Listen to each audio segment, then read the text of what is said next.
රිරාජ සමංරාසිං සංගේදේති තිචීවරං ඒකස්ස කටින දානස්ස කලං නග්ගති සෝලසින්ති. තුන් ලෝකාග්‍ර වූ අරහත් වූ දස බලධාරී සර්වඥ බුදු පියාණන් වහන්සේට අපගේ උත්තම නමස්කාරය වේවා කියලා සාදු කියන්න. තුන් ලෝකාග්‍ර වූ අරහත් වූ දස බලධාරී සර්වඥ සම්මා සම්බුදුරජාණන් වහන්සේ විසින් දේශනා කරන්නට යෙදුන නෛර්යානික උත් පරම ගාම්භීර උත්සී සද්ධර්ම රත්නයට අපගේ උත්තම නමස්කාරය වේවා කියලා සාදු කියන්න. තුන් ලෝකාග්‍ර වූ අරහත් වූ දස බලධාරී සර්වඥ සම්මා සම්බුදුරජාණන් වහන්සේගේ ඖරස පුත්‍ර බඳු වූ අෂ්ටාරි පුජ්‍යල මහා සංඝරත්නයට අපගේ උත්තම නමස්කාරය වේවා කියලා සාදු කියන්න. වැඩම කොට වදාළ වැඩ ඉන්න පූජනීය වන්දනීය මහා සංඝරත්නයෙන්ද මෙහෙණින් වහන්සේලාගෙන්ද අවසරයි. සද්ධර්ම ශ්‍රවණාබිලාසී වාසනාවන්ත ගුණවන්ත පින්වතුනි, දැන් මේ පින්වත් පිරිස අද දවසේ මහා පින්කම් මාලාවක්ම සිද්ධ කරගන්නට යෙදුන දවස.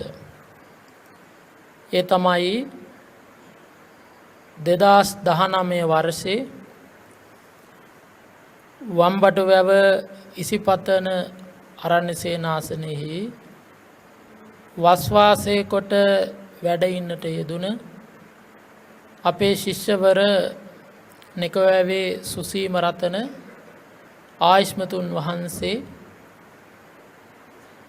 පහුගිය පෝය දවසේ මහා පවාරණයෙන් වස් පවාරණය කළයින් පස්සේ ඊයේ හා අද දිනහං පින්කම සඳහා යොදාගෙන ඊ හවස ඉඳලා මේ දක්වා පින්කම් මාලාවක්ම සිද්ධ කරගත්තා. විශේෂයෙන්ම අද දහවල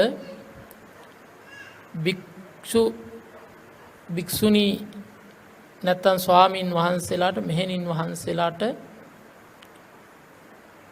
සංඝ සතු කොට දානය පූජා කළා. වටිනා දානමය පින්කමක් සිද්ධ කරගත්තා. අටපිරිකර සෙසු පිරිකර ආදිය පූජා කරගත්තා. විශේෂයෙන්ම කටින මහා චීවරය සංඝ සතු කොට බුද්ධ ශාසනයේ විශේෂ පූජා කරගත්තා. මහා සංඝරුවනට පූජා කරගෙන විශේෂයෙන්ම බෞද්ධ රූපවාහිනිය ඔස්සේ මේ ධර්ම දේශනාව මුළු මහත් ලෝකයටම විකාශනය කිරීම සඳහා මේ පින්වතුන්ලා ඉඩහසර සලස්වලා තිබෙනවා. මේ සියලුම පින්කම් මේ වම්බටුව ඉසිපතන ආරණ්‍ය සේනාසනයේදී සිද්ධ වෙන්නේ. මේ පින්කම් වල නියමුවන් වහන්සේ අනුශාසකයන් වහන්සේ අපේ සුසීම රතන ආයුෂ්මතුන් වහන්සේ. උන්වහන්සේගේ අවවාද අනුශාසනා මත මෙවර කටින මහා පින්කමේ ප්‍රධාන දායකත්වය, ඒ වගේම මේ බෞද්ධ රූපවාහිනී ධර්ම දේශනාවේ දායකත්වය දරාගෙන කටයුතු කරන්නේ RAJA පුංචිහාමි වර්ණසූරිය ඒ මහත්මිය උපාසිකා මාතාව, දරු පිරිස සහ දායක කාරකාදී පින්වතුන්ලා සහ සම්බන්ධ වෙච්ච හැම දෙනාම මේ පින්කම සිද්ධ කරගන්නවා. මෙහි දායකත්වය සපයනවා. ඉතින් විශේෂයෙන්ම බුද්ධ ශාසනයක් තුල එක ගමක එක විහාරස්ථානයක එකවරක් පමණක් කළ හැකි මහා දානයට කියනවා කටින දානය තන් කටින චීවර පූජාව කියලා. පින්වත්නි අපිට අවුරුද්දේ ඕනම දවසක අටපිරිකරක් පූජා කරගන්න පුළුවන්. අඳනයක් සිවුරක් දෙපට සිවුරක් පාත්‍රයක් මේ ඕනම පිරිකරක් පූජා කරගෙන ඕනම පින්කමක් අවුරුද්දේ ඕනම කාලයක කරන්න පුළුවන්. හැබැයි පින්වත්නි කටිනයක් කරන්නට පුළුවන්නේ එක ගමක එක විහාරස්ථානයක අවුරුද්දකට එක පාරයි.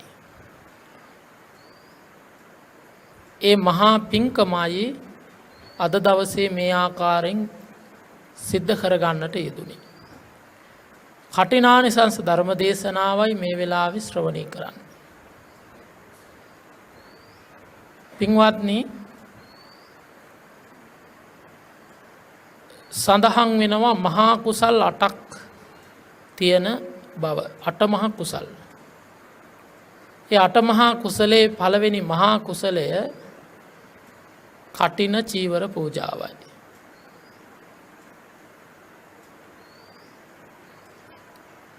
එතකොට පින්වත්නි ඒ කටින චීවර පූජාව සිද්ධ කරගත් අයට යටත්ව සංඝ සතු දානේ එයත් 8 මහා කුසලයේ කුසලයක්. ඒ වගේම අටපිරිකර පූජාව එයත් අද සිද්ධ කරගත්තා. ඒ වගේම ධර්ම පුස්තක පූජාව ධර්ම දානමය පින්කම මේ වගේ මහා කුසල් රාශියක් සිද්ධ කරගත්තා. 8 මහා කුසලයේ ප්‍රධාන මහා කුසලය කටිනයයි. ඒ ආනිසංස පක්ෂයේ කියවෙනවා අපි මාතෘකාව තබාගත් ගාථාවේ ගිරිරාජ සමං රාසින් සංගේ දේති තිචීවරං ඒකස්ස කටින දානස්ස කලං නග්ගති සෝලසින්. මහමෙරු පර්වතයේ උසට යම්කිසි කෙනෙක් දෙපට සිවුරු තනිපට සිවුරු අඳන සිවුරු යන තුන් සිවුරු සංගේ දේති මහසඟරුවන විසෙහි පූජා කරයිද. ඒකස්ස කටින දානස්ස එක කටින දානමය පින්කමකින් නැතන් එක කටින චීවර පූජාවක ලැබෙන කුසලය කලං නග්ගති සෝලසින් කටින චීවර පූජාවෙන් ලැබෙන කුසලයෙන් 16 පංගුවක්වත් මහමෙරු පර්වතයේ උසට තුන් සිවුරු ගොඩ ගහලා පූජා කළත් ලැබෙන්නේ නැහැ කියලා සඳහන් කරනවා. ගිරිරාජ කියලා කියන්නේ මහමෙරු පර්වත. ගිරි කියලා කියන්නේ පර්වත නැත්තම් කඳු. එතකොට මේ පර්වතයන් අතර ප්‍රධානම පර්වතය තමයි මහමෙරු පර්වතය. මේ පින්කමේ වටිනාකම දැනගන්නයි මේ පැහැදිලි කරන්නේ. මේ ලේසි පාසු කුසලයක් එහෙම නෙවෙයි. මහමෙරු පර්වතය කියන්නේ යොදුන් 84000ක් උස පර්වතයක්.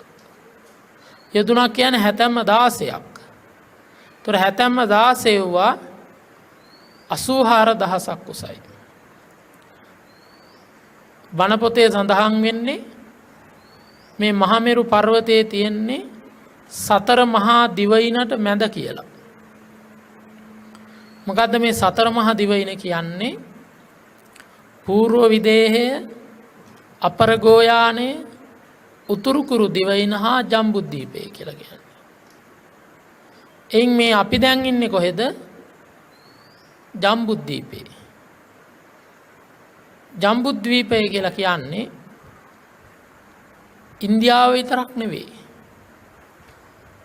ඒ කියන්නේ දඹදිව හැටියට ගන්න ඉන්දියාව විතරක් නෙවෙයි. මුළු පෘථුවියම ජම්බුද්දීපයයි.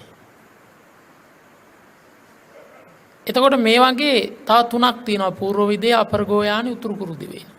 එතකොට මේ දිවයින් හතරට මැද තමයි මහමෙරු පර්වතයේ තියෙන්නේ කියලා සඳහන් කරන්න. එතකොට තාම මහමෙරු පර්වතයේවත් ඉතුරු දිවයිනවල් හතරවත් තුනවත් තාම මේ විද්‍යාවෙන් එහෙම හොයාගෙන නැහැ.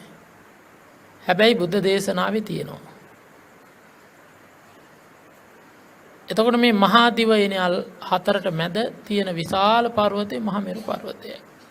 මේ 4000ක් උස 84000ක් උස පර්වතයක්. එතකොට පින්වත්නි යම්කිසි කෙනෙක් මේ මහමෙරුව උසට දෙපට සිවුරු මහනවා.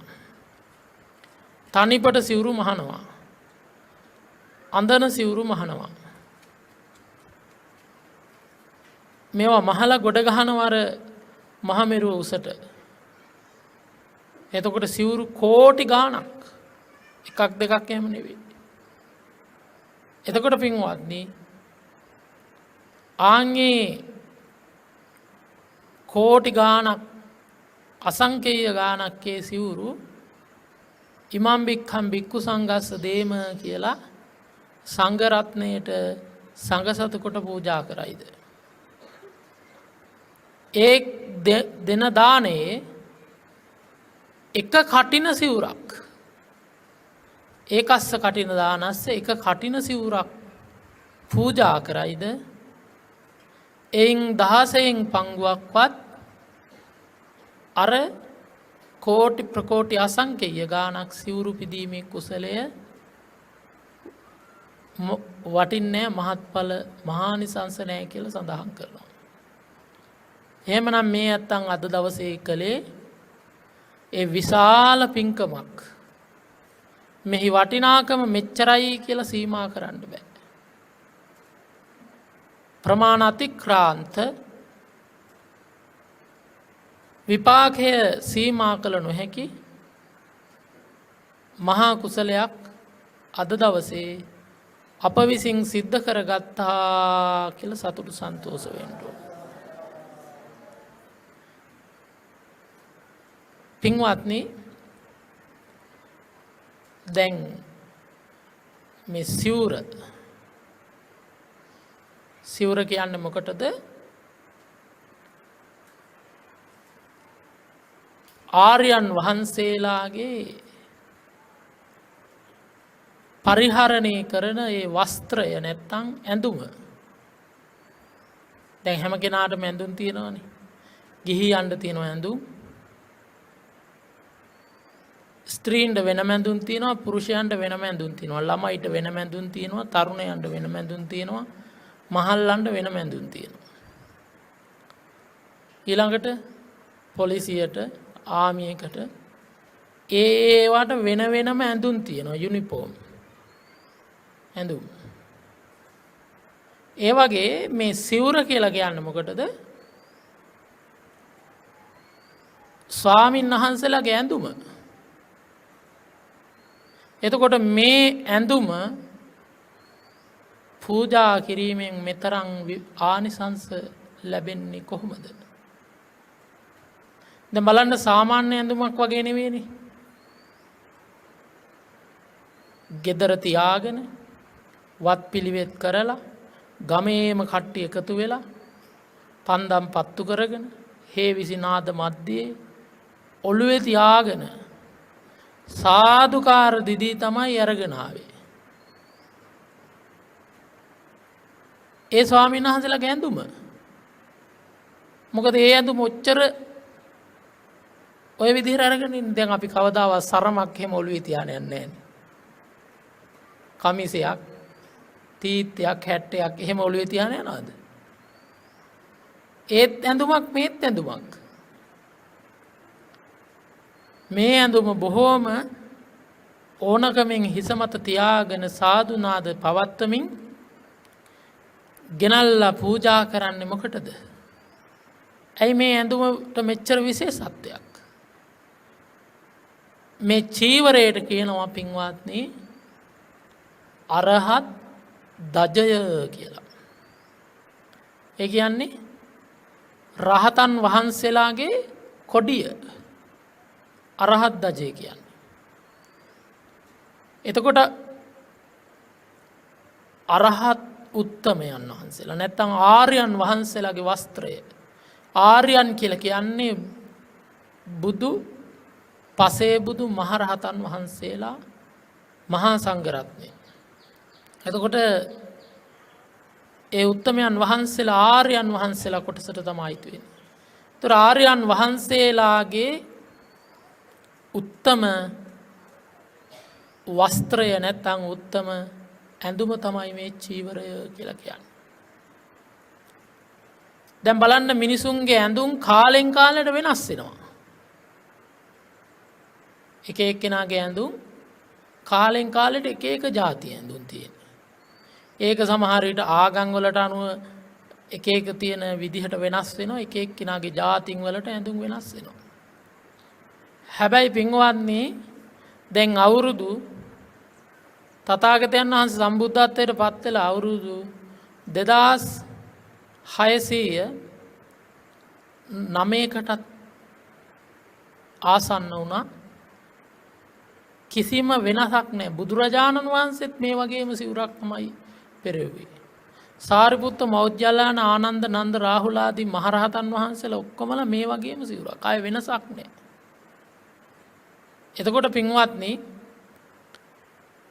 ඒ සෑම ආර්ය උතුමෙක්ම පරිහරණය කරන මේ සිවුර මේ අරහත් දජය මේ ලෝකයේ තියෙන උතුම්ම වස්ත්‍රය තමයි අද දවසේ අප විසින් පූජා කරගත්තේ කියලා සතුටු වෙන්න ඕන. දැන් මේ සිවුරේ ආරම්භය ගත්තාම දැන් මේ එක බුද්ධ ශාසනයක් තිබිලා ඒ බුද්ධ ශාසනය අතුරුදහන් වෙලා තව බුදු සසුනක් පහළ වුණත් ඒ හැම බුදුවරයන් වහන්සේ නමක්, පසේ බුදුවරයන් වහන්සේ නමක්, රහතන් වහන්සේ නමක් හැම උත්තමයන්ගේම සිවුර එකම විදිහයි. අය වෙනස් වෙනස් විදිහට බෑ. එකම විදිහේ සිවුරු. ඒක වෙන්නේ කොහොමද? මේ සිවුරේ ආරම්භය ගත්තාම කල්ප විනාශයෙන් මේ මුළු ලෝක ධාතුවම විනාශ වෙලා යනවා. මේ මුළු ලෝක ධාතුවම විනාශ වුණායින් පස්සේ නැවතත් මේ ලෝකේ හැදෙනවා. ලෝකේ විනාශ වෙන විදිහ සත්ත්ව සූර්යයක් ගමන සූත්‍රයේ පෙන්නලා තියෙනවා. ඉරවල් 7ක් පායලා මේ පෘථුවිය විනාශ වෙලා යනවා, ගිනිගෙන දැවිලා යනවා. මුළු ලෝක ධාතුවම. ඊළඟට පින්වත්නි අග්ගඤ්ඤ සූත්‍රයේදී මේ පෘථුවිය හැදිලා මේ සක්වල හැදෙන විදිහ පැහැදිලි කරනවා. ඒවා කියන්න වෙලාව නෙවෙයි. මේ චීවරේ ආරම්භයේ විතරක් පොඩ්ඩක් සිහිපත් කරනවා. පින්වත්නි මේ පෘථුවියේ මුලින්ම හැදෙන තැන හරියටම පෘථුවියේ මුලින්ම හැදෙන්නේ හැදෙන තැනට කියනවා පෘථුවියේ නාභිය කියලා. ඒ තමයි පෘථුවියේ මැද. එතන තමයි මුලින්ම හැදෙන්නේ. ආන්ගේ හරියටම පෘථුවියේ මැද පෘථුවියේ නාභිය කියන තැන තමයි සෑම බුදු කෙනෙක්ම බුදු වෙන්නේ. ඒ උතුම් සුද්ධ භූමිය ඉන්දියාවේ වර්තමානයේ නම් බ්‍රිහාර ප්‍රාන්තයේ බුද්ධ ගයාව. හැම බුදු කෙනෙක්ම ඒ ස්ථානේ තමයි බුදු වෙන්නේ. මේ පොළව හැදෙනකොට මුලින්ම හැදෙන්නේ අන්න එතන. ඒකයි නාභිය කියලා කියන්නේ. දැන් අපේ ඇඟෙත් තියෙන නාභිය. නාභිය කියන්නේ පෙකිනි වෙල. පෙකිනිය. වැල නැහැනේ. පෙකිනිය. එතකොට අපේ ඇඟෙත් මුලින්ම මව් කුසේදී හැදුනේ පෙකිනිය. ඊට පස්සේ තමයි මවුත් එක්ක සම්බන්ධ වෙලා මේ ඇඟ මෙහෙම හැදිලා ඉපදුනේ. ආන් ඒකයි නාභිය කියලා කියන්නේ. මුලින්ම හට ගන්න හින්දා. ඒ වගේ තමයි මේ පෘථුවියේ නාභිය මුලින්ම හට ගන්න තැන පොළොව හැදුනායින් පස්සේ පින්වත්නි විශාල නෙළුම් ගහක් හැදෙනවා. හොඳට අහගන්න. ඒ හැදෙන නෙළුම් ගහේ මල් පිපෙනවා. වැඩිම පිපෙන්නේ මල් 5යි. සමහර කාලවල තියෙනවා නෙළුම් ගහ විතරයි එක මලක්වත් නැහැ. සමහර කාල තියෙනවා මල් 1යි, මල් 2යි, මල් 3යි, 4යි, වැඩිම වුණොත් 5යි. දැන් මේ මහා භද්‍ර කල්පයේ ආරම්භයේදී අර හැදුන නෙළුම් ගහේ මල් කීයක් පිපුණාද? 5ක් පිපුණා. ඒ එක මලක් පිපෙන්නේ එක බුදු කෙනෙකුට. අන බලන්න පොළව මුලින්ම හැදිලා මුලින්ම මේ පෘථුවිය හැදීමේදී මුලින්ම බුදුවරුන් උදෙසා තමයි වස්තුවක් පහළ වෙන්නේ. එතකොට මල් 5ක් කකුසඳ කෝණාගම කාශ්‍යප ගෞතම සහ අනාගතේ පහළ වෙන මෛත්‍රී බුදුරජාන් වහන්සේ යන බුදුවරයන් වහන්සේලාට මල් 5ක් පිපුණා. පින්වත්නි ඔන්න ඔය නෙළුම් මලෙහි එර්දියෙන් අටපිරිකරක් නැත්තම් සමන පරිස්කාර පහළ වෙනවා. අර මලේ තමයි පෘථිවි ආරම්භයේදීම ඒ මලේ තමයි මේ තුන් සිවුර ඇතුළු පාත්‍රය දැලිපිහ ඇදී මේ ශ්‍රමණ පරිස්කාර පහළ වෙන්නේ අටපිරිකර. එතකොට ගටිකාර කියන මහා බ්‍රහ්මයා මේ මල් පිපීමෙන් හා මේ එර්දියෙන් පහළ වෙන මේ අෂ්ට පරිස්කාර දන්නවා මේ කල්පේ බුදුවරු 5 දෙනෙක් පහළ වෙනවා කියලා අරන් ගිහිල්ලා තමන්ගේ බ්‍රහ්ම ලෝකේ තියාගන්නවා තැම්පත් කරලා. තැම්පත් කළ උදේ හවස අනාගත පහළ වෙන මේ බුදුවරයන් වහන්සේලාගේ මේ උත්තම ශ්‍රමණ පරිස්කාරයන්ට එහෙම නැත්නම් මේ චීවරයන්ට වන්දනා කරනවා. අන්නෝක තමයි එර්දියෙන් මුලින්ම චීවරය ආරම්භ වෙන්නේ. ඊට පස්සේ මහා බෝධිසත්වයන් වහන්සේ නමක් උන්වහන්සේගේ පාරමී ධර්මයන් අනුව පාරමී සම්පූර්ණ වුණාම මනුලෝ ඉපදිලා ගිහිගෙයින් නික්මෙන දවසේ ගටිකාර මහා බ්‍රහ්මයා අර අටපිරිකර ගෙනල්ලා පූජා කරනවා. අපි අහලා තියෙනවානේ අපේ බුදුරජාණන් වහන්සේ සිද්ධාර්ථ මහ බෝධිසත්වයන් වහන්සේ තමන් වහන්සේ කේසච්ඡේදනය කරලා කාසාය වස්ත්‍රය දරන්නට සූදානම් වෙනකොට ගටිකාර මහා බ්‍රහ්මයා ඇවිල්ලා තමයි මුල්ම අටපිරිකර පූජා කළේ. එයා හැදුවේ නැහැ. ඒ අටපිරිකර අර නෙළුම් ගහේ තමයි මේ මලේ හතරවෙනි මලේ තමයි පහළ වුණේ. අන්න බලන්න එර්දියෙන් හැදෙන්නේ. එහෙනම් මේ පෘථුවිය ආරම්භයේදී යමක් පහළ වෙනවා නම් මුලින්ම පහළ වෙන්නේ මොකද්ද? ශ්‍රමණ පරිස්කාර. ඒ කියන්නේ මේ සිවුරු සහ පාත්‍රය. එහෙනම් මේ ලෝකෙ මුලින්ම පහළ වෙන්නේ මේ සිවුරු. එහෙනම් ඒ තමයි ආර්ය වස්ත්‍රය නැත්තම් අරහත් ධජය. එහෙනම් ඒ ආර්ය පරම්පරාවට අයිති උත්තම චීවරයකුයි අපි අද දවසේ පූජා කළේ කියලා සතුටු වෙන්න. එතකොට පින්වත්නි මුල්ම ආරම්භය හොමයි. පසේ බුදුවරයන් වහන්සේලා පහළ වෙනකොට උන්වහන්සේලා ගිහි ජීවිතයේ ඉඳලා පසේ බුදු වෙනවා. පසේ බුදු වුණාම මහාන වෙන්න හිතනකොටම හිස අත ගන්නකොටම කෙස් රැවුල් බෑවිලා එර්දියෙන් ඒ ශ්‍රමණ පරිස්කාර චීවර පහළ වෙනවා. ඊළඟ ඒහි බික්කු භාවයෙන් පැවිද්ද කියලා එකක් තියෙනවා බුද්ධ ශාසනයේ. ඕනම කෙනෙකුට බුදුරජාණන් වහන්සේ අත දික් කළා ඒව මහාන කිව්වොත් උන්වහන්සේ සමීපයට පැමිණෙන්නේ මහාන වෙලා. ඒ කියන්නේ ගිහි වස්ත්‍ර ඉබේම අයින් වෙලා ඉබේම සිවුරු පෙරවෙනවා. ඉබේම කෙස් රැවුල් බෑවෙනවා. අන්න එතකොට ඒව එර්දියෙන් පහළ වෙන පිරිකර. ඒ තමයි ආරම්භය. ඊට පස්සේ ඒ විදිහට තමයි ඒ පරම්පරාවේ ඒ විදිහට තමයි නැවත සැදැහැවතුන් සිවුරු හදලා පූජා කරන්නේ. තොර එදාර පහළ වෙච්ච මුල් සිවුරුවල විදිහටමයි අද දවසේ මේ ඇත්තෝ මේ හදලා පූජා කරපු සිවුරත් කියලා සතුටු වෙන්න ඕන. එතකොට පින්වත්නි මේ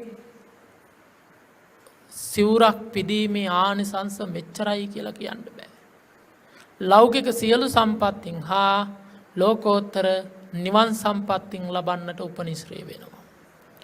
එතකොට පින්වත්නි දැන් ඔබට පැහැදිලි මුලින් ප්‍රකාශ කරපු ගාථාවේ හැටියට ඒ ආකාරයේ චීවර මහමෙරු පර්වතයේ උසට පූජා කළත් කෝටි ගාණක් හදලා මහලා පූජා කළත් එක කටින සිවුරක් පුදන පිනේ 16න් පංගුවක්වත් වටින්නේ කියලා සඳහන් කරනවා. එහෙනම් අද දවසේ මේ ඇත්තන් මහා පිංකමක් කරගත්තා. මේ වගේ කටින පිංකම් ආදී පිංකම් කළාම තමයි බුදු වෙන උත්තමයෙකුට නම් ගිහිගේ අතහරින දවසේම අර බ්‍රහ්මය ඇවිල්ලා සිවුරු පූජා කරන. එතකොට ඒ සසරේ මේ වගේ චීවර පූජා කළාම ඒ කුසල් බලයෙන් තමයි ඒ චීවර පරිස්කාර පහළ වෙන්නේ. එතකොට අර බුදු කෙනෙක් මුණ ගැහිලා එව මහන කියලා කීවහම අර ගිහි කෙනෙක්ගේ වස්ත්‍ර ගැලවිල එ르දීෙන්ම සිවුරු පෙරවෙන්නේ මහන වෙන්නේ මෙන්න මේ වගේ කටින සිවුරු පූජා කළාම. තොර මේ කුසලයේ අනන්තයි අප්‍රමාණයි.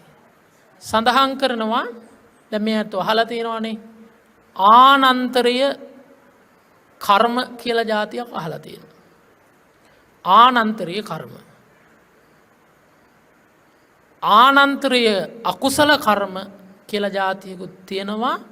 ආනන්තරීය කුසල කර්ම කියලා જાතියකුත් තියෙනවා. සමහර විට අපි ආනන්තරීය අකුසල කර්ම ගැන විතරයි දන්නේ. මව මැරීම, පියා මැරීම, බුදුන්ගේ ලේසලීම, රහතුන් මැරීම හා සංඝ බේදය. එතන පහයි. තව එකක් තියෙනවා නියත මිත්‍යා දෘෂ්ටිය. මේ තමයි ආනන්තරීය කියන අකුසල් 6ක් තියෙනවා. ආනන්තරීය කියලා කියන්නේ ඒකේ විපාකය මෙච්චරයි කියලා සීමා කරන්න බෑ. ඒ තමයි ආනන්තරීය කියන්නේ. දැන් අපි දන්නවනේ මුගලන් ස්වාමින් වහන්සේ පෙර භවයේ සංසාරේ අර නෝනාගේ කීම අහලා මොකද කරේ? අම්මයි තාත්තයි දෙන්නම අන්ධ අම්මයි තාත්තයි පොල්ලකින් ගහලා මරලා දැම්මනේ. කැලේකට එක්කරන් ගිහිල්ලා ඒක දන්නවනේ.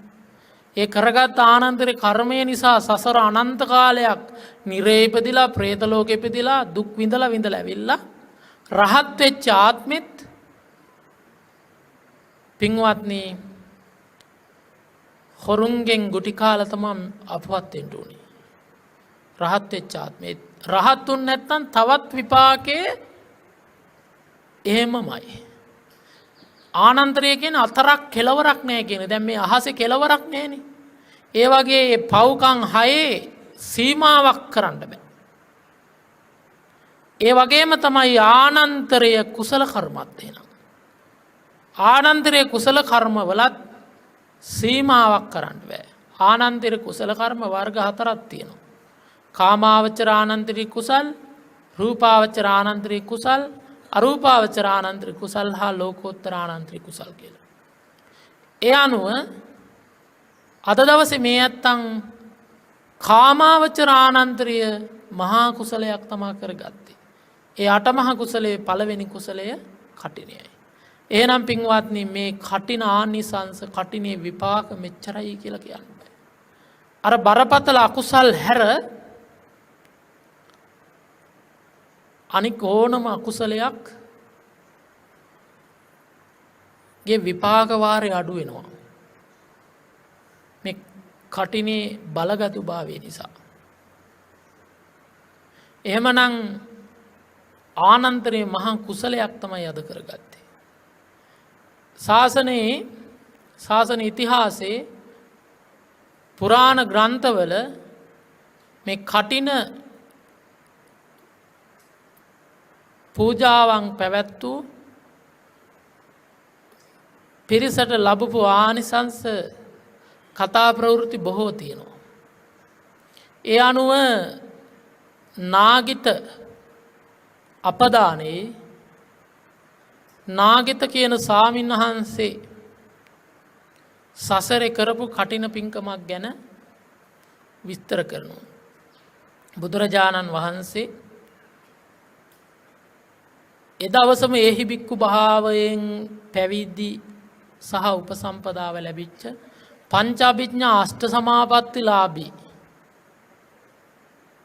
භික්ෂුන් වහන්සේලා 500ක් සිහිපත් කරනවා අද හවස අනවතත්ත විල්තෙරට වඩින්න ඕන කියලා. එර්දිමත් භික්ෂුන් වහන්සේලා 500ක් අනවතත්ත විල්තෙරට වැඩම කළා. බුදුරජාණන් වහන්සේ බුද්ධාසනයේ වැඩ හිටියා. අර 500ක් ස්වාමීන් වහන්සේලාත් වැඩ ඉන්නවා. බුදුරජාණන් වහන්සේ අර මහරහතන් වහන්සේලා 500 නමගේ දැන් මුන්වහන්සේලාට ඈත අතීතේ භවයක් සසර බලන්න පුළුවන්. ගිය ආත්මේ කොහෙද හිටියේ ඊට ආත්මේ කොහොමද කියලා අනන්ත සසර දිහා බලන්න පුළුවන්. ඒකයි මේ පංච අභිඥා අෂ්ට සමාපත්තිලාභී සිව්පිලිසිඹියා රහතුන් වහන්සේලා 500ක්ම වඩින්න කිව්වා. ඉතින් පින්වත්නි අන්න ඒ විදිහේ ස්වාමීන් වහන්සේලා 500ක්ගෙන් තථාගතයන් වහන්සේ අහනවා මහණෙනි මෙතන ඉන්න මේ ඍද්ධිමත් මේ මහරහතන් වහන්සේලා ගෙන් මේ අහනවා සසරේ කරපු මහා පිංකමක් මහා කුසලයක් කාට හරි මතක තියනවද කියලා අහනවා. ඒ කියන්නේ මේ සංසාර ගමනේ ආපු ගමනේදී කරපු කුසලයක් මතක තියනවද කියලා අහනවා. අන්න ඒ වෙලාවේදී පින්වත්නි නාගිත කියන මහරහතන් වහන්සේ සංඝයා මධ්‍යයෙන් නැගිටලා බුදුරජාණන් වහන්සේට සිහිපත් කරනවා ස්වාමීනි මට මතකයි මම සසරේ කරපු මහා පිංකමක්. අන්න ඒ වෙලාවේදී තථාගතයන් වහන්සේ සිහිපත් කළා ඒ සසරේදී කරපු කුසලය සිහිපත් කරන්න කියලා. අන්න ඒ වෙලාවේදී මේ නාගිත ස්වාමින් වහන්සේ වදාලා පෙර සසරේ බන්දුමති නුවර ඉපදිලා ඒ කාලේ බුද්ධ ශාසනයක් පහළ වෙලා බුද්ධ ප්‍රමුඛ මහා සංඝරත්නයට නිති දන් පුදන දානපති කෙනෙක් බවට පත් වෙලා ඉන්න කාලයේදී මහා සංඝරත්නයේ විශේෂයි කටින චීවර පූජාවක් කටින දානයක් මම පූජා කළා කියලා උන්වහන්සේ සඳහන් කළා. අන්න එහි ආනිසංස වදාලා එහි විස්තරය උන්වහන්සේ ප්‍රකාශ කරනවා කටින දානං දත්වාන සංඝේ ගුණ වරුත්තමේ ඊතෝ තිංස මහා කප්පේ නාබි ජානාමි දුග්ගති.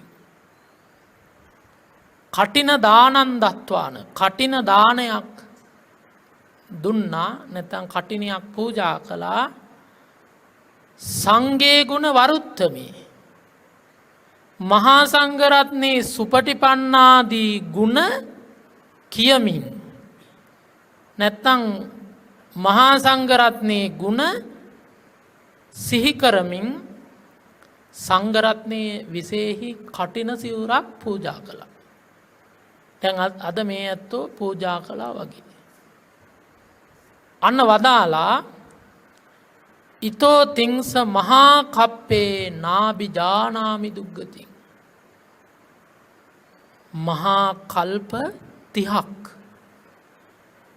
නාබිජානාමි දුග්ගතින් දුගතියේ ඉපදුන්නේ නැහැ කියලා සඳහන් කරනවා. එහෙනම් මේ මහා කල්ප 30ම ඉපදුනේ කොහෙද? සුගතියේ.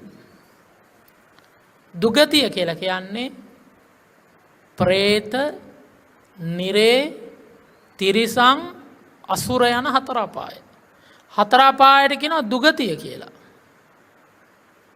මනුස්ස ලෝක හා දිව්‍ය ලෝක වලට කියනවා මොකද්ද? සුගතිය කියලා. එතකොට සඳහන් කරනවා මහා කල්ප 30ක් හතර අපායේ ඉපදුන්නේ නැහැ කියලා සඳහන් කරනවා. ඒතර පින්වත්නි මහා කල්පයක් කියලා කියන්නේ අසඤ්ඤ කල්ප හතරක් මහා කල්ප එකයි. අසඤ්ඤ කල්පයක් කියලා කියන්නේ පින්වත්නි එහි අසඤ්ඤ කියලා කියන්නේ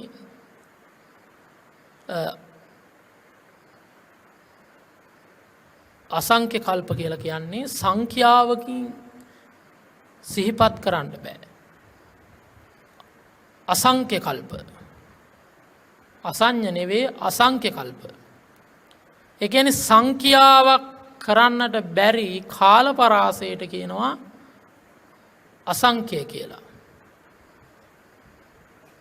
1.140යි අසංඛ්‍යය කියලා කියන්නේ. දැන් මේ මහ පොළොවේ වැලියට කොච්චරක් තියෙනවද කියලා අහුවොත් එහෙම ඒක සංඛ්‍යා කරන්න පුළුවන්ද? පුළුවන්. අපිට බැරි වුණාට බුදුරජාණන් වහන්සේ වගේ උත්තමයන්ට පුළුවන්. එහෙනම් මහ පොළොවේ වැලියටත් අසංඛ්‍යය වෙන්නේ ඒකත් සංඛ්‍යාවකට ගන්න පුළුවන්. එහෙනම් අසංඛ්‍යය කියලා කියන්නේ සංඛ්‍යා කරන්න බෑ කියන එක. ආන් ඒ වගේ සංඛ්‍යා කරන්න බැරි කාලට අසංඛ්‍ය කල්පය කියනවා. ඒ වගේ අසංඛ්‍ය කල්ප හතරක් මහා කල්ප එකයි. එතකොට පින්වත්නි ඒ වගේ මහා කල්ප 30ක් හතර අපායේ ඉපදුන්නේ නැහැ කියලා කියනවා. එහෙනම් මොනතරම් කුසලයක්ද? මේ කටිනේට කියනවා චුල්ල සෝතාපන්න කියලා. අනුමාන සෝතාපන්න කියනවා. ඇයි කටිනයක් කරගත්තොත් ඒ කුසලයේ බලයෙන් ඒ කෙනා අපාගාමී වෙන්නේ. හැබැයි අර මාව මරලා පියා මරලා බුදුන් කෙලෙසල රංග සංඝ ભેදේ කළා මිත්‍යා දෘෂ්ටිගත වෙලා තියෙන කෙනා කටින කෝටියක් කරත් හරියන්නේ නැහැ. එහෙම නැති කෙනෙක් ඒ කුසලයේ බලය නිසා අපාගාමි වෙන්නේ. ඇයි එයා සුගතිය උපදින්නේ. දිව්‍ය ලෝකේ මනුස්ස ලෝකේ. දිව්‍ය ලෝකේ මනුස්ස ලෝකේ ඉපදුනහම මනුස්ස ලෝකෙත් පින් කරන්න පුළුවන් තැන්වල තමයි ඉපදින්නේ. මැද පෙරදිග වගේ තැන්වල උපදින්නේ. ඒ වගේ පව් විතරයි වෙන්නේ. පිනක් කියලා දෙයක් නැහැ. බුද්ධ ධම්ම සංඝ කියන ත්‍රිවිධ රත්නය කෙරෙහි වචනයක්වත් නැහැ. එතකොට එහෙම නැති දැන් මේ ශ්‍රී ලංකා ද්වීපයේ හොඳ ප්‍රතිරූප දේශයක්. හොඳට පින් දහම් කරගන්න පුළුවන්. එතකොට පින්වත්නි සුගතියේ දිව්‍ය මානුෂ දිගතියේ බොහෝ කාලයක් සැප ලබන්නට හේතු වෙනවා කටිනේ.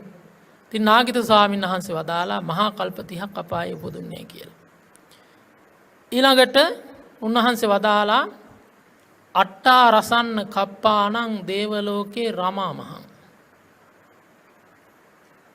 එතකොට සඳහන් කරනවා එයින් කල්ප 18ක්ම දිව්‍ය ලෝකේ ඉපදුනා කියලා. අනික් කාල මනුස්ස ලෝකේ ඉපදුනා. සඳහන් කරනවා 84 වාරයක් මනුස්ස ලෝකේ ඉපදිච්ච වෙලාවල් වල සක්විති රජ වුණා කියලා කියනවා. ඒ වගේම පදේශ රජ්ජං විපුලං ගණනාතු අසංඛ්‍යා. ප්‍රාදේශීය රාජ්‍ය ලැබපු වාර මෙච්චරයි කියන්න බෑ. ආරපතේ චක්කවත්ති සුකං ලබේ. අසිතිංච චතුක්ඛන්තෝ චක්කවත්ති අහෝසහං. මේ කටින සිවුර මහනකොට ඒ මහන එකට කියනවා ආරපත කියලා. එතකොට ඒ කටිනයක් මහනකොට එක ඉදිකටු ඇස්සකට එක පාරක් සිවුරට එක ඉදිකට්ටක් ගහනවා නම් ආන් එක පාරකට පින්වත්නි එක වතාව ගානේ සක්විති රජ වෙනවා කියනවා. එතකොට කටින සිවුරකට ඉදිකටු කීයක් ගහනවද? ඒ කියන්නේ ගහලා මහනවද? ඒ එකකට එක ගානේ සක්විති රජ වෙනවා. හැබැයි එච්චර කාලයක් සසර ගියේ නෑ. ඒ නිසා 84 වාරයක් සක්විති රජ වුණා කියන. දැන් කටිනියක් මහනකොට ඒකනේ අපේ පින්වතුන්ලා කටිනේ මහන්න පොරකන්නේ. නේද? ඇයි ඒ ආනිසංස දන්න හින්දා. සක්විති රජ කියන්නේ කාටද? මුළු පොළවටම එකම රජෙයි. පතව්වා ඒක රජ්‍යේන. මුළු පොළොවටම රජ වෙනවා. ඒ කියන්නේ අර මුලින් කිව්වනේ සතර මහා දිවයින කියලා. ඒ සතර මහා දිවයිනටම රජ වෙනවා. සක්විති රජෙක්. සක්විති රජෙකුට පින්වත්නි සත්ත්ව රත්නයක් පහළ වෙනවා. මනුස්ස රත්න ඒ උත්තම මනුස්ස රත්නයේට විශේෂයෙන්ම චක්‍ර රත්නය, මාණික්ක රත්නය, හස්ති රත්නය, අස්ස රත්නය, පරිනායක රත්නය, ඒ වගේම පුත්ත රත්නය, ස්ත්‍රී රත්නය ආදි වශයෙන් රත්න 7ක් ලබනවා. එතකොට ඒ සත්ත්ව රත්නයම්ම ලබන්නට සක්විති රජකම් ලබන්නට හේතු වෙන මහා පින්කමක් තමයි කටිනේ කියන්නේ. එතකොට පෙන්නනවා දිව්‍ය ලෝකයෙන් මිදිලා මනුස්ස ලෝකෙ ඉපදිච්ච වාරයක් ඇත්නම්. ඒ හැම කුලේම හැම ආත්මෙම කුල දෙකක විතරයි ඉපදුනේ කියනවා. බ්‍රාහ්මණ ශාස්ත්‍රීය කියන කුල දෙකේ විතරයි ඉපදුනේ කියනවා. හීනේ කුලේ නජානාමි කටිනදානං සිදම්පල. පහත් කුලයක කුලයක් දැක්කේ නෑ, පහත් කුලයක ඉපදුන්නේ නෑ කියන. ඉපදිච්ච මනුස්ස ලෝකෙ ඉපදිච්ච හැම වාරයකම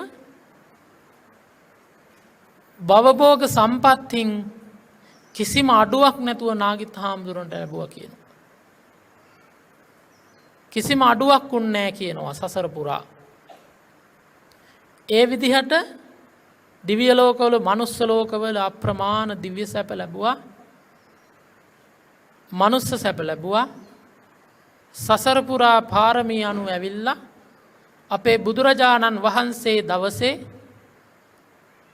ඉපදිලා උන්වහන්සේගෙන් එකඳු බණපදයක් අහලා චතුපටි සම්බිදා ඥාන සහිත පංචාභිඥා අර්ථ සමාපatti ලාභීව මහරහත් ඵලයෙන් සැනසෙන්නට අමා නිවන් සුවය භුක්ති විඳින්නට එදා පිදු කටින ආනිසංස පින හේතු වාසනා වුණා කියලා උන්වහන්සේ සඳහන් කළා. එහෙමනම් පින්වත්නි මේ අතනුත් අද දවසේ සතුටු වෙන්නට ඕන එහෙනම්. බොහොම වටිනා කියන කුසලයක්. කටිනේ පූජා කරන ගිහි ඇත්තන්ට ලෞකික වශයෙන් ලෝකෝත්තර වශයෙන් නිවන් දකින්නකම් ලෝකෝත්තර සුවයෙන් නිවනට යනකම් ආනිසංස තියෙනවා. කොච්චර ගත්තත් ඒක ඒ කුසලයේ ඉවර වෙන්නේ නැහැ. ඒ වගේම ස්වාමින් වහන්සේලාටත් ලැබෙනවා. දැන් මේ අද පූජා කරපු කටිනය මේ ඇත්තෝ මහා සංඝරත්නයට පූජා කරේ. එතකොට වස්වසපු ස්වාමීන් වහන්සේට නෙමෙයි මහා සංඝරත්නයට. එතකොට මහා සංඝරත්නයට පිදූපු සිවුර මහා සංඝරත්නය සුදුසු ස්වාමීන් වහන්සේ කෙනෙකුට පවරනවා. ඒකට කියනවා කටිනස්තරණ විනය කර්මය කියලා. එතකොට පින්වත්නි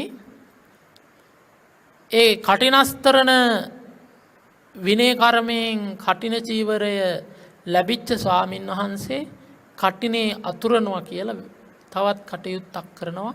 ඒ කටිනයක් අතුරපු භික්ෂුන් වහන්සේ නමකට ආනිසංස 5ක් ලැබෙනවා.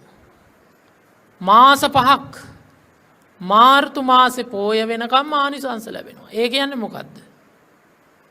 ශික්ෂාපද 220ක් තියෙනවා උපසම්පදා හාමුදුරුවන්ට. ඒ ශික්ෂාපද 220න් ශික්ෂාපද 5ක් ලිහිල් වෙනවා. ඉතින් කිසිම මොකක් වෙන කිසිම දෙයකින් ශික්ෂාපද 5ක් ලිහිල් වෙන්නේ නැහැ. අන්න ඒවා කටිනානිසංස කියලා කියන්නේ. එහෙනම් මේ ගිහි ඇත්තන්ටත් ආනිසංස ලැබෙන භික්ෂුන් වහන්සේලාටත් ආනිසංස ලැබෙන කුසලයක්. එතකොට මේ ඇත්තන්ට මාර්තු පෝය වෙනකම්ම යමක් පූජා කරයිද මේ ස්ථානෙට. ඒ පූජා කරන හැම දෙයක්ම කටිනානිසංස ගණනට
තමයි ඉතු වෙන්නේ. ඉතින් භික්ෂුන් වහන්සේලාට අනාමන්තචාරය, අසමාදානචාරය, යාවදත්ත චීවර උප්පාද, එවැගේම යෝචචත්ත චීවර, ගණභෝජන කියලා ආනිසංස 5ක් හම්බ වෙනවා. එතකොට මහා සංඝරත්නයටත් අනුසස් ලැබෙනවා, ගිහි ඔය ඇත්තන්ටත් ආනිසංස ලැබෙනවා. එහෙනම් අපි දෙපාර්ශවයට මනුසස් ලැබෙන උතුම් මහා පිංකමක් තමයි කටිනේ කියලා කියන්නේ. දැන් මේ ඇත්තම් මේ පිදු සිවුර තනි ස්වාමීන් වහන්සේ කෙනෙකුට හිතුමතේ අරගෙන පාවිච්චි කරන්න බෑ. එහෙමනම් මේක තවත් විනය කර්මයකින් තමයි සුදුසු භික්ෂුවකට පවරන්නේ.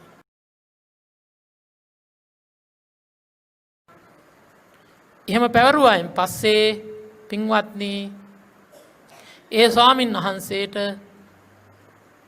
කටිනානිසංස ලැබෙන ඒ වගේම කටිනේ පූජා කරන්නට යෙදුණු පින්වතුන්ලාට ආනිසංස ලැබෙන දෙපාර්ශවයටම ගිහි පැවිදි කාටත් අනුසස් ලැබෙන මෙලොව වශයෙන් සසර පුරා නිවන් දකින්නකම් ආනිසංස ලැබෙන මහා පින්කමකුයි කටිනය කියන්නේ. සාදු සාදු අද දවසේ අපිට එවන් මහා පින්කමක් දැක බලා ගන්නට ලැබුණා. එවන් මහා පින්කමකට අතගසා ගන්නට ලැබුණා. පූජා කරගන්නට ලැබුණා කියලා සතුටු වෙන්න ඕන. විශේෂයෙන්ම අද මෙම වම්බටු වැව ඉසිපතන අරණ්‍ය සේනාසනයෙහි වස්වාසය කොට හිටපු අපේ සුසීම රතන ආයුෂ්මතුන් වහන්සේ තුන් මාසයක් පුරාවට දායකයන් කෙරෙහි අනුකම්පාවෙන් වස් ටික හොඳට ආරක්ෂා කරගත්තා. සිහිනුවණින් යුක්තව කටයුතු කරලා පහුගිය ඔක්තෝබර් මාසේ පොහොය දවසේ එය පවාරණය කළා. ඉන් පස්සේ තමයි අද දවසේ යොදාගෙන මේ කටින චීවර පූජාවට සමගාමීව යටත්ව අවශේෂ පරිස්කාරයන් ඇතුළු සියලුම පිරිකර පූජා කරලා දානේ පූජා කරලා 59කටත් අධික මහා සංඝරුවන මෙහෙණින් වහන්සේලා උදෙසා දානේ පූජා කරගත්තා.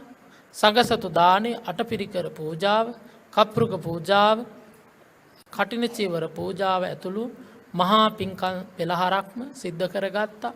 ඒ සියලු පින්කම් අතර ශ්‍රේෂ්ඨම පිනවන ධර්ම දානමේ මහා පින්කමත් බෞද්ධයා රූපවාහිනිය ඔස්සේ අද දවසේ මේ ධර්ම දේශනාවත් පටිගත කරවලා මුළු මහත් ලෝකයටම ඉන්න බෞද්ධ ජනතාවට බණ අහන්නට ඉඩහසර ලබා දෙමින් ධර්ම දානමේ පින්කමේ ප්‍රධාන දායකත්වයත් කටින චීවර මහා පූජාවේ ප්‍රධාන දායකත්වයත් දරාගෙන කටයුතු කරන ආර්.ඒ.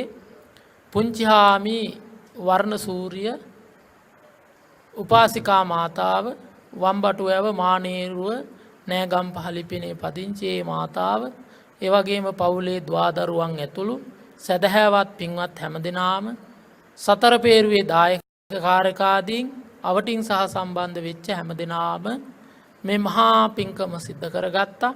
එහෙමනම් මේ සිද්ධ කරගත්ත සියලුම පුණ්‍ය ශක්තියින් බලාපොරොත්තු වෙනවා ඒ පුංචිහාමි උපාසිකා මාතාව ඇතුළු පින්වතුන්ලා ඒ ඇත්තන්ගේ වර්ග කුල පරම්පරාවේ මිය පරලෝකයේ සියලු ඥාතීන්ට මේ පින්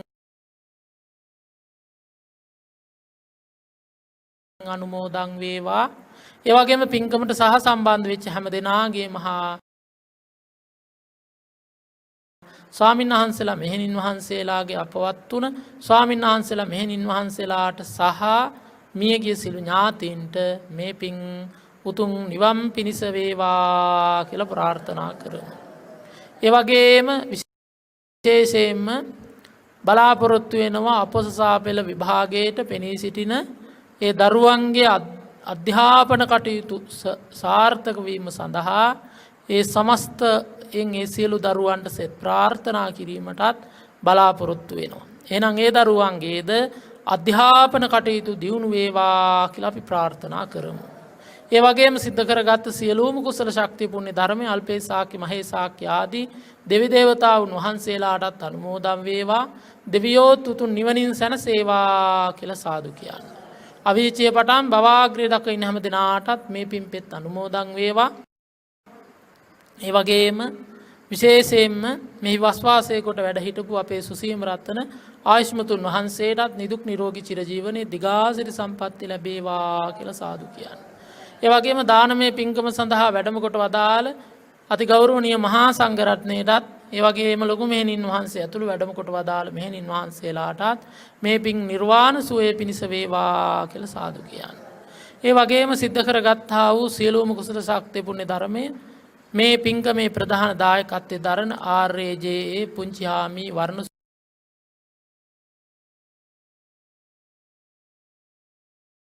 සූරිය උපාසිකා මාතාවටත් පවුලේ දුවදරුවන් ඇතුළු කොට ඇති ඥාති හිත මිත්‍ර ආදී හැම දෙනාටත් පින්කම සඳහා දහා සම්බන්ධ වුණු සියලු දෙනාටත් ඔබටත් මටත් අප සියලු දෙනාටම අජර වූ අමර වූ ශ්‍රේෂ්ඨ වූ නිර්වාණ සම්පත්තිය පිණිස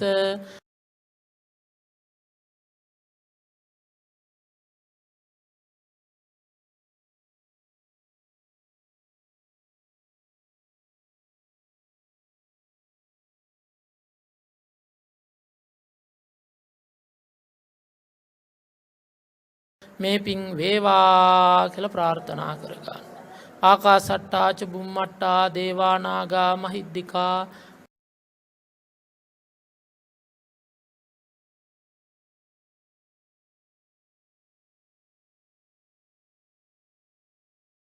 පුඤ්ඤන්තං අනුමෝදිත්වා චිරන් රක්ඛන්තු බුද්ධ ශාසනං චිරන් රක්ඛන්තු බුද්ධ දේශනං චිරන් රක්ඛන්තු බුද්ධ ශාවකන්ති ධර්ම ශ්‍රවණානිසංසයෙන් යහපතක්ම වේවා. සාදු සාදු සාදු. පින්වත්නි, පුරා හෝරාවකට ආසන්න කාලයක් ඔබටත් මටත් ධර්මයෙන් අනුශාසනා කළ මරදන් කඩවල තෝරුවැව ඉසිපතන ආරණ්‍ය සේනාසනාධිපති කම්මට්ටහනාචාර්ය පූජනීය කොළඹිස්සේ විමුක්ති රතන පින්වත් ස්වාමීන් වහන්සේට නිදුක් නිරෝගී චිරජීවනයත් උන්වහන්සේ ප්‍රාර්ථනීය බෝධියකින් ඒ උතුම් චතුරාර්ය සත්‍ය ධර්මය අවබෝධය පිණිසත් අප විසින් රැස් කර ගන්නට යෙදුණු සියලු කුසල් උන්වහන්සේට සාදු නාද වානුමෝදන් කරමු. සාදු සාදු සාදු. පින්වත්නි, ඒත් සමගින් බෞද්ධ නාලිකාවේ මහනුවර මධ්‍යස්ථානය මගින් බාහිර පටිගත කිරීමක් ලෙස සිදු කළ මේ උතුම් සදහම් දේශනාව මෙලෙසින් නිමාවට පත්වනවා. ධර්ම ශ්‍රවණය කළ ඔබ සියලු දෙනාට මේ ගෞතම බුදුසසුනේදීම ඒ උතුම් චතුරාර්ය සත්‍ය ධර්මය අවබෝධ වේවා. තෙරුවන් සරණයි.